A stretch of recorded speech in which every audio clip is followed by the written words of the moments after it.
I never was bored. It just encapsulates. What's the word? How do you?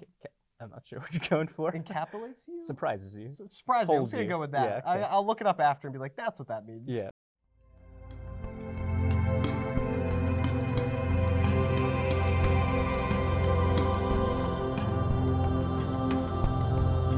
Welcome back to another episode of Coffee Time. Although I don't think he wanted me to say this, but that's tea. All right, way to call me out, buddy. Yeah, I had to call you. I had to call you out because you're not drinking coffee at Coffee Time. Just a huge issue that we need to talk about later. It's the superior morning beverage. No, okay, that is a conversation for another TV show. But for right now, we're gonna be talking about the new A24 movie, Waves.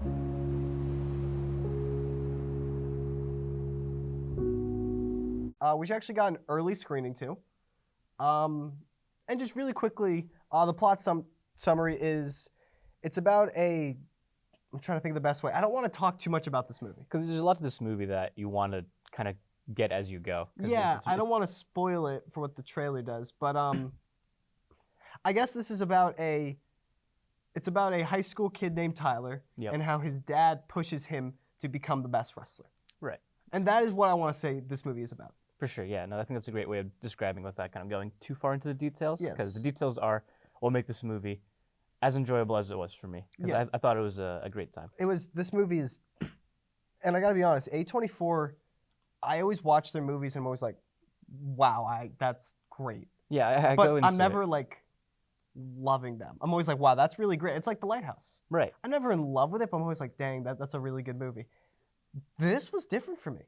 This was one of the better A24 movies I'd ever seen.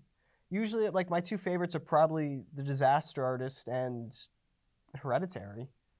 But this clearly makes its way up there, if not at the top of it, because this movie's out. The acting in this movie, the characters, the directing. It's directed by Trey Edward Shults, who also did It Comes at Night, Okay. which I did not know, which is kind of interesting, which we haven't seen. We The amount haven't of times we watch that trailer and go, dang, we need to watch that movie. And he does such a great job. He's writer and director. It stars Kelvin Harrison Jr. As Tyler, who stole the show for me. Did a great job. He was the best performance in this movie. Alongside Sterling K. Brown, who played the father, who has had little roles here and there. He was in Black Panther as a very side character. He was in Marshall, which actually was a pretty underrated, decent movie. But it was good to see him kind of like stretch his wings a little bit because he does a very good job in this movie as the dad. He did, yeah. And I thought he was really, really fit for the role too, because he kind of had that kind of pushing father kind of.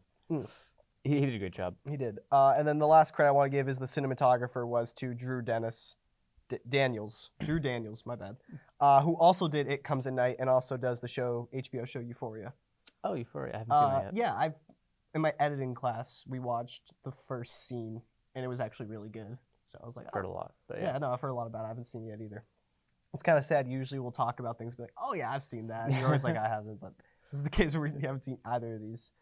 I don't want to talk much else about this movie other than it's amazing.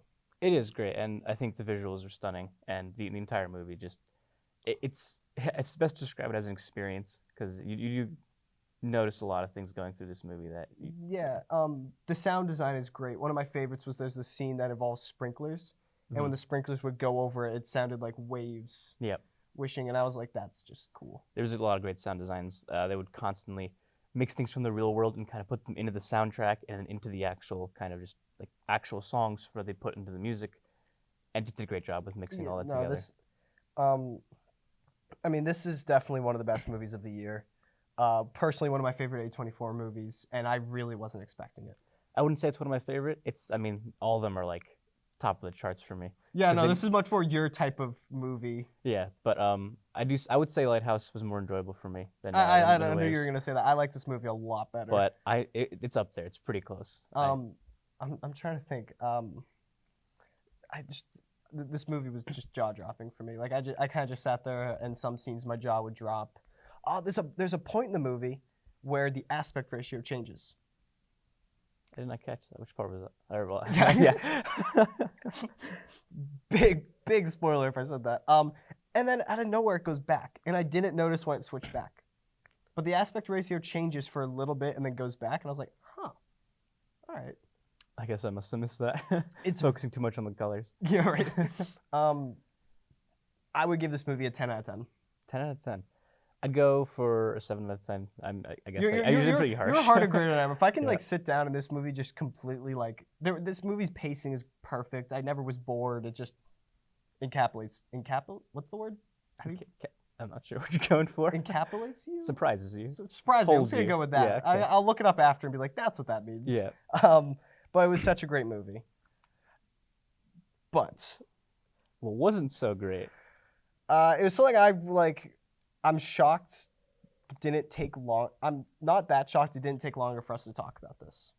Yeah. We're not going to talk about the movie anymore. What we're going to talk about is we had just the worst theater. Definitely the worst I've been to.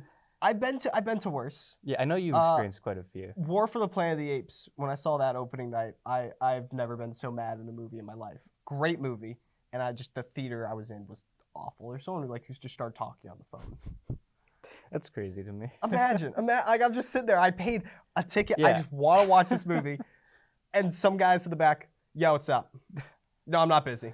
Yeah, I can talk. Like you're joking right now, man. But we actually went and saw this movie. It was an early screening, so it was free. Right. So I don't know how much of this was free to the public. I got invited, and he was my plus one because I'm a film major here at Drexel. Yep. And so I got invited. And I'm on the CoffeeTime, so I got And invited. you're on coffee time, so or tea time with you apparently. Wow. And so you got my plus one. I was hoping we were walking. It was gonna say Matt Monroe and then plus one on the other seat or something, but it wasn't like that.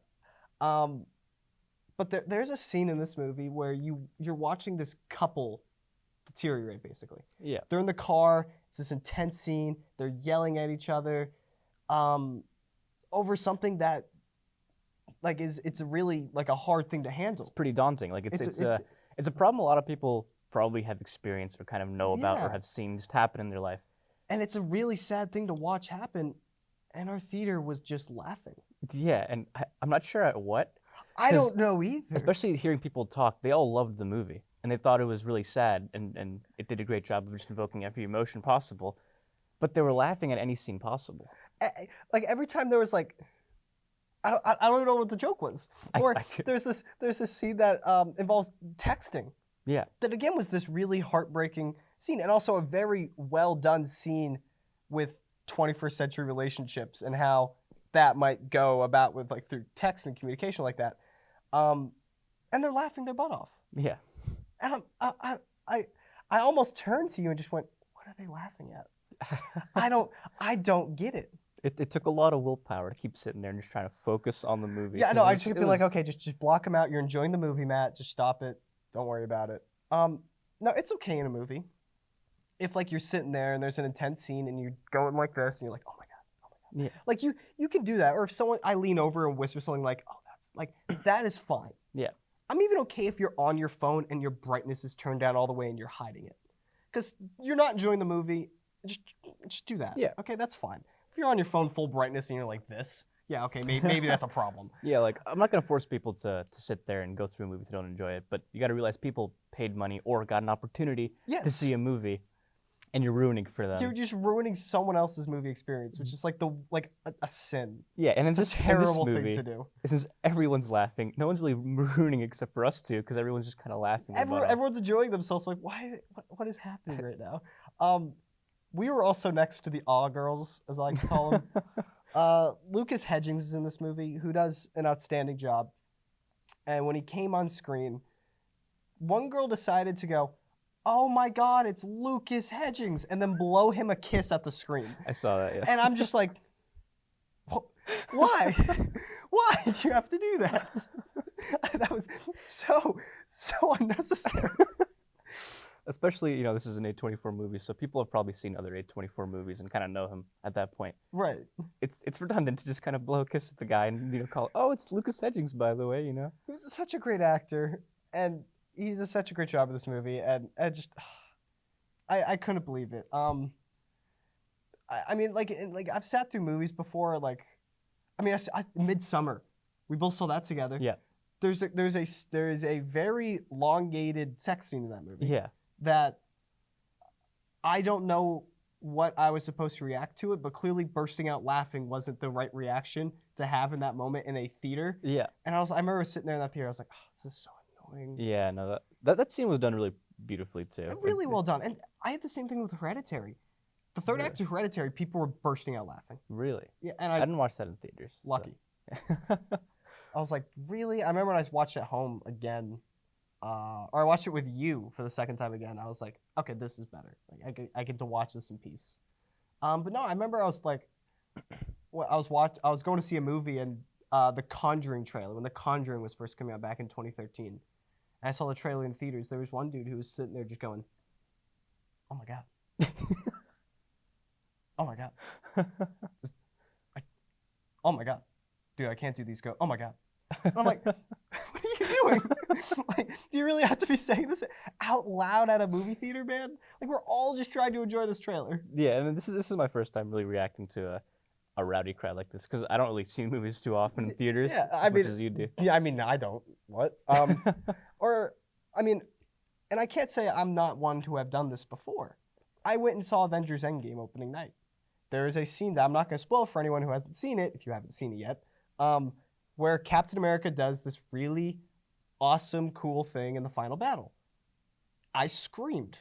I full-blown screamed in that movie theater. The whole audience did, because it was opening night crowd. Like, when things would happen, people would be like, yeah, like, that's fine. It's a Marvel movie. This is an A24, like, teen drama in a sense. Yeah. This isn't the type of movie to sit there and go, oh, that's funny, man. That's clever. Even if it was a funny scene, like, I wouldn't care. Like, I'd probably be laughing too. I mean, but there were even scenes that were funny in this movie. I was like, oh, that's funny. Yeah, no, they weren't burst out laughing. This wasn't a burst out laughing. No, at no point this was burst out laughing movie. But like, even if there was just like a funny scene, people were like smacking their knees.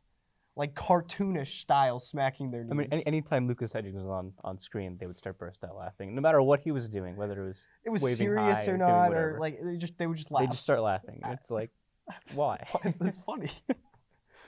Oh God, I'm happy we saw this movie. It was an amazing, amazing, amazing movie that I'm gonna recommend to everybody. And I might watch it again with the less. Yeah, I want to watch it again. This was a day one Blu-ray buy for me. Because I still buy Blu-rays. Yep. Disney Plus. And I don't know.